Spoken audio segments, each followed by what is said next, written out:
Hello there, Ricky Tang here. Thanks to Frasers of Gloucester, right about here, I've been allowed to come in and just take a few clips and some photos of the Aprilia Tuareg 660. This will be on sale soon at Frasers if it's not already available. It's just that this model hasn't yet been PDI'd, hasn't got the battery in, so we won't be starting the bike, but we will have a nice close-up look at the details, as I did with the Aprilia Tuono 660 and RS 660 last year. So let's have a little zoom in, shall we? We will start up here with the headlight. LED unit, quite sure. Fortunately, I do not know right now which one's main and which one's dipped, but you'll find that sort of thing out on some videos, I'm sure. We have our screen. Let's see if I can adjust this screen, how easy it is. Scratch that, as far as I can see, the screen is not adjustable. You'd have to buy a taller screen or a shorter screen if you want to change the wind deflection.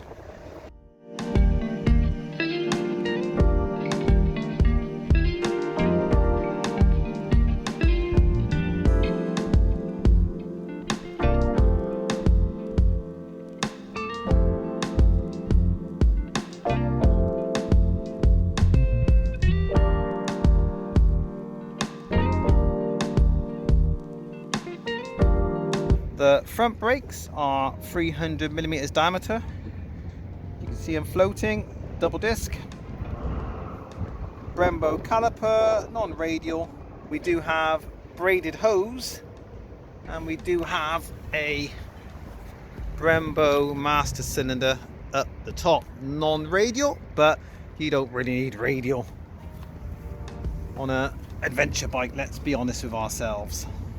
Going in for the engine, 659cc, still that 13.5:1 compression ratio, which is a pretty lofty compression ratio, gotta be honest. But retuned, 80 horsepower at 9,250 RPM, 70 Newton meters of torque at 6,500 RPM. What's going on in here? Let's have a nice close-up look, shall we? It's a bit of a rat's nest in there, isn't it? I'm sure everything's got its job to do.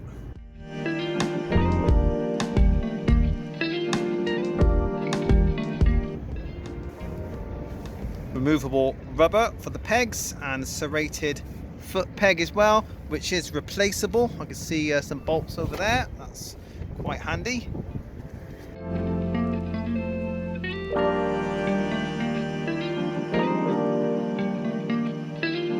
You'll see that the bike is so new. We still got the plastic on the instrument panel there, although that is not my job to remove. Maybe that's for the mechanics or even the first owner, who knows. So I'll leave that as it is for now.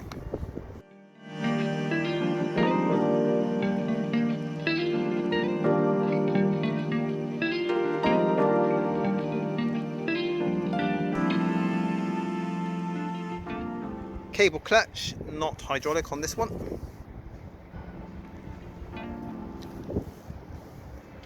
I'll start with the rear suspension, I'll move to the front suspension in a minute.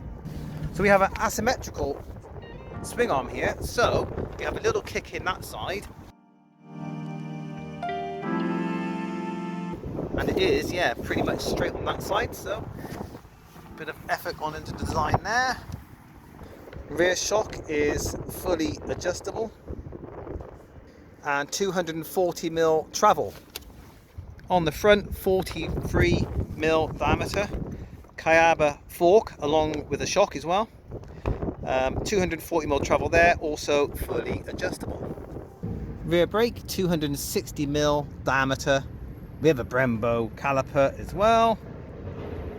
Obviously this bike will have ABS, in fact it's got ABS and traction control. At the back here we have an 18-inch rear wheel wearing a 150/70 tubeless rear tyre.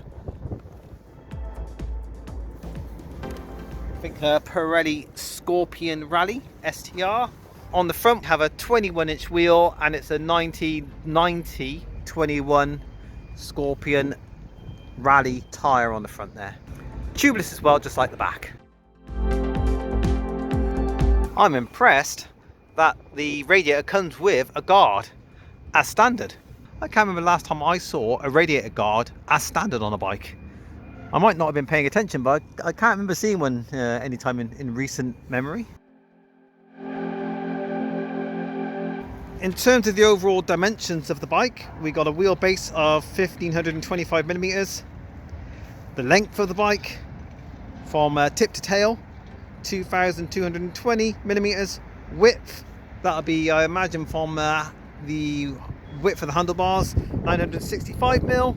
Saddle height, 860, and I will sit on this in a minute. Steering angle, 26.7 degrees for the forks, and trail of 113.3 millimeters. The wet weight stated by Aprilia is 204 kilograms. I'm getting to the point where I can't actually feel my hands, but I'll push on.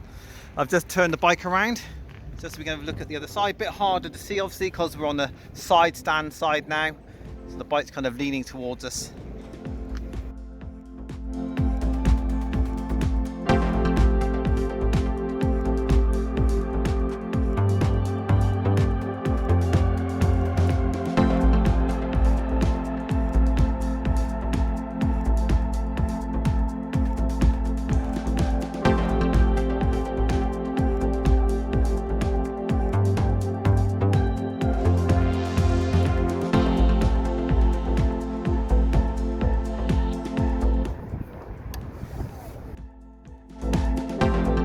Preload on the back, so that's nice and easy to reach. Good stuff.